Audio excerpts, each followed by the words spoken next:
This 2014 found footage film follows five friends, ooh, alliteration there, as they go on a road trip to go to extreme haunted houses across the country. And lots of bad things happen, and certain scare actors take their jobs a little bit too seriously. Pros. The first thing you actually see happens at the end of the movie, and I really like this because to me it's not really a spoiler in my mind, but it acts more as a teaser and it builds up a certain level of anticipation for what actually is going to happen in the movie. You already know it's going to be a bad outcome, and it's the journey of getting there. It also reminds me of going to Howl-O-Scream and Halloween Horror Nights with my friends during college. We'd go to one of the parks every October for my birthday, and we'd make a whole road trip out of it, and they were just really, really fun times. So it kind of reminds me of that. So it was actually really easy to identify with. I love the concept of going to a bunch of haunted houses, and real ones at that. It was filmed at a bunch of real haunted houses. And there's nothing really more to it other than that. I just really love seeing haunts.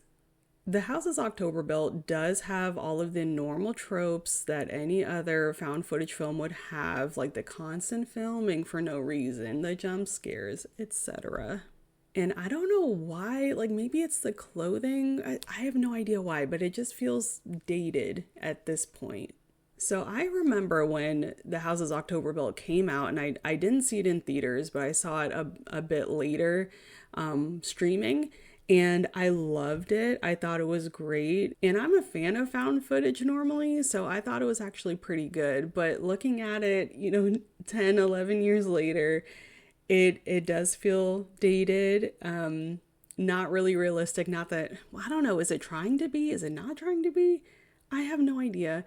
I don't really see myself going back to watch it that often. I've only seen it maybe 2 or 3 times in this whole decade that it's been out. And I think that's probably just, I think we're over it at this point. And on top of that, we are in a world now that, I personally watch people go to haunts on YouTube all the time. So maybe it's just I'm getting my kicks elsewhere, so I don't need to watch this. I already know the story. So who knows? I think for the time it was great and it was a really fun watch. But nowadays it's like, you can probably find something that you'll like better.